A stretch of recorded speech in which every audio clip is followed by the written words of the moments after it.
মা তুমি কিচ্ছু বোঝো না।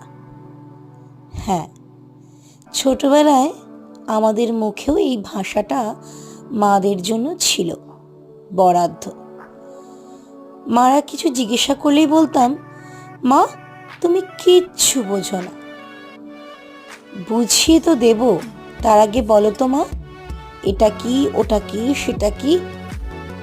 এখন কিন্তু আমাদের ছানারাও আমাদের বলে ওঠে, মা তুমি কিচ্ছু বোঝো না, তোমাকে দাঁড়াও বুঝিয়ে দিচ্ছি। আচ্ছা বলো তো এটা কি? পৃথিবীটা সত্যি গোল, যেখান থেকে চলা শুরু সেখানেই থামতে হবে। আমরা যখন ছোট ছিলাম মা বাবাদের কিন্তু এই কথাটাই বলতাম, এখন সেটাই আমাদের ছেলেমেয়েরা আমাদের বলে। সত্যি আজকে মা বাবার কথা ভীষণ মনে পড়ছে, যখন আমার ছোট্ট ছানাটা আমার হাত ধরে আমাকে সমস্ত কিছু ঘুরে ঘুরে দেখাচ্ছে, বলছে জানো মা এটা মানে কি বলো তো, ওটা মানে কি বলো তো, মা এটা দেখো, এটা দেখো, এটা কি সুন্দর দেখো, মা ওই দেখো কি লেখা আছে, আমি তোমাকে বুঝিয়ে দিচ্ছি। তখন ভাবছিলাম আমাদের মাগুলোকেও এইভাবে যদি একটু দেখতে পারতাম, হয়তো আমরা কেউ কেউ দেখতামও।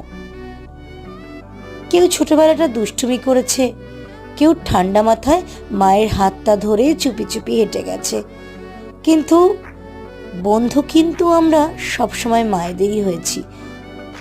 মেয়েরা সবসময় বাবাকে বেশি ভালোবাসে, কিন্তু বন্ধুটা কিন্তু মায়ের সাথেই হয়, বন্ধুত্বটা মাই গড়তে পারে।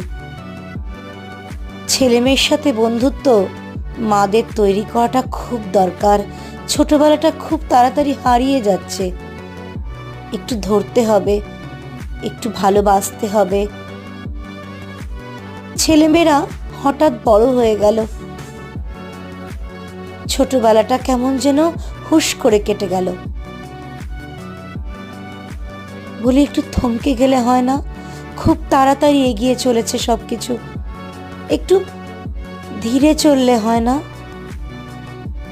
তাহলে একটু সময় নিয়ে সবটা দেখা যায়। আমাদের বাবা মারা